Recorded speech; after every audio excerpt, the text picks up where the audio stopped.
안녕하십니까. 이번 동영상은 한동훈, 이준석 같은 이런 데 엘리트 정치, 낙하산 정치, 나르시즘 정치, 내로남불 정치, 이런 데 정치를 끝내야 보수가 희망이 있다. 이런 내용입니다. 자, 요즘 여기 보수가 왜 이렇게 힘들고 괴멸적 타격을 입고 있냐. 그러게 왜 이렇게 아직도 암울한 희망을 못 찾고 이렇게 보수가 지금 괴멸적 상태에 있나, 이걸 많은 고민을 해보는데, 결국에 정치는 사람이 하고요, 우리 젊은 인물들이 뭔가 미래의 희망을 줘야지 뭉치면 보수가 다시 재건이 되는데요. 아무리 봐도 지금 현재 젊은 정치인으로 보수를 이끌고 있는 한동훈, 이준석, 이런 정치로는 보수 재건에 희망이 없다. 그래서 이런 정치를 반드시 끝내고 종식시켜야 된다. 한동훈이나 이준석. 그러면 또 새로운 미래 지도자들이 등장하거든요. 언젠간 나옵니다. 훌륭한 사람에게 우리나라 5천만 인구의 훌륭한 정치인이 없겠어요. 다만 한동훈이나 이준석이가 너무 처음부터 신데렐라 낙하산으로 내려와서 잠깐 몇 년 지배하면서 우리 보수가 이렇게 어려워졌다. 저는 그렇게 봅니다. 이 두 명의 정치를 제가 4가지 키워드로 조금 전에 말씀드렸는데, 한번 보십시오. 두 명의 공통점이 많아요. 앞으로 이런 청년이 아니고 그 반대 청년을 우리가 발굴을 해야 됩니다. 자, 둘 다 초엘리트죠. 뭐 엘리트 자체가 나쁜 건 아닌데요. 그러나 엘리트 의식에 젖어 있는 건 나쁜 거예요. 둘 다 보세요. 한동훈은 서울법대 다니다가 재학 중에 합격해서 계속 특수부 검사하다가 바로 잠깐 기양 간 거, 그건 부산 고급 차장이면 그것도 나쁜 게 아니에요. 검사 기양이 아니에요. 고생한 게 없어요. 그러게 바로 법무부 장관 했다가 비대위원 당대표를 바로 한 거예요. 이러다 이런 살아온 길이 엘리트 길만 오다 보니까 엘리트 의식에 젖어버리는 거예요. 예를 들어 서울대 나왔다고 다 제가 비판한 게 아니에요. 저도 서울법대에 10년 있었어요. 제가 서울대 나왔다고 비판한 게 아니고, 그런데 밑바닥이나 정치는 서민들과 같이, 국민들과 같이 뒹굴면서 하는 게 정치인데요. 본인에게 그런 걸 전혀 경험해 본 적이 없잖아요. 이준석이도 과기고를 조기 졸업하고 하버드 복수 전공하고 진짜냐 아닌지 모르지만 이런 식으로 초엘리트 길만 걸어오면서 엘리트 의식에 젖어버린 거예요. 그러면서 제대로 대중과 국민과 호흡하지 못하는, 자기들에게 뭔가 국민 위에 있는, 위에서 가르치려고 드는 이런 엘리트 의식에 젖어버린, 이게 첫째, 둘 다 문제고 공통점이에요. 그 다음에 둘 다 낙하산이에요. 이거 안 됩니다, 이제 앞으로. 어떻게, 한동훈은 처음부터 비대위원장이고, 이준석이도 박근혜 대통령이 비대위원부터 시켜준 거예요. 이래서는 이게 안 됩니다. 청년들은 진짜 제대로 대학교 다닐 때부터 정치를 배워야 돼요. 우리 자유대학. 대학교 다닐 때부터 정치를 밑바닥에서부터 배워야 돼요.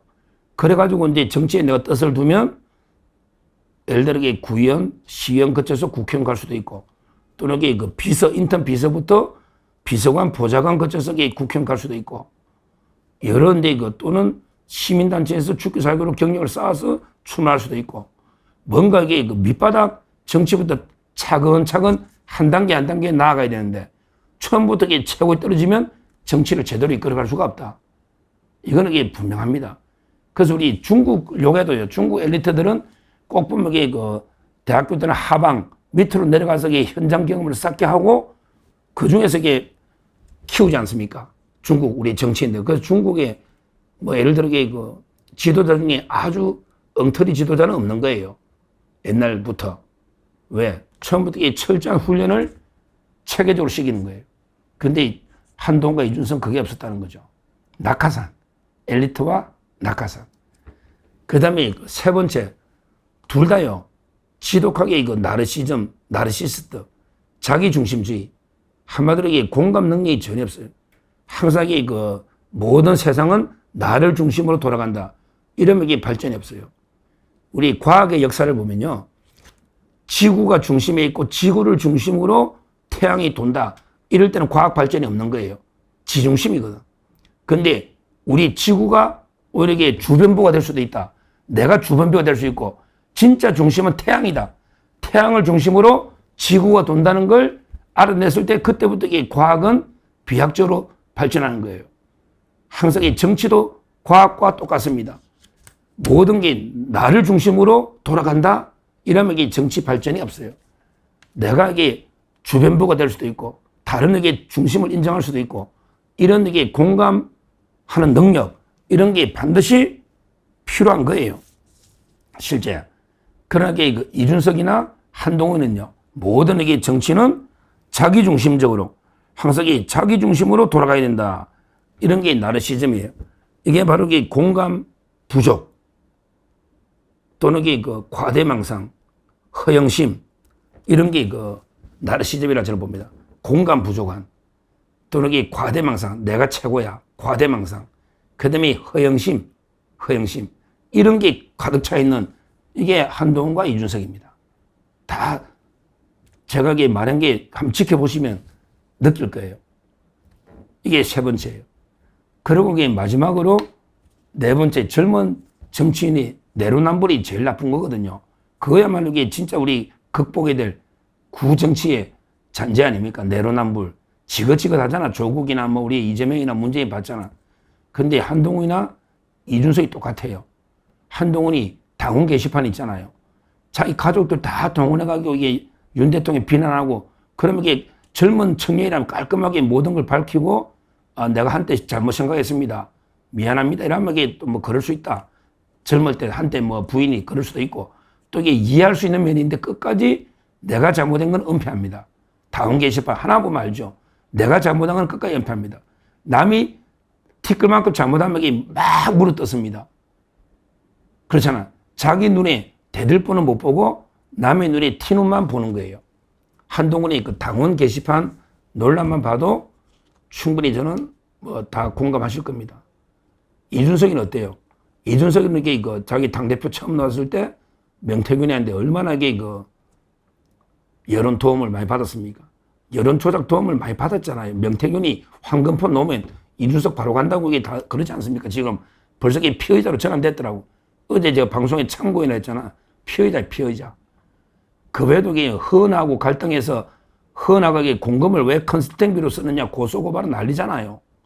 거기다가 그렇게 윤 대통령 이게 미신이 어떻고 무속이 어떻고 하더니 자기는요 7불사 새벽에 왜 홍매화를 갖다 돈을 갖다가 100만 원씩 엮고 매화를 왜 심습니까?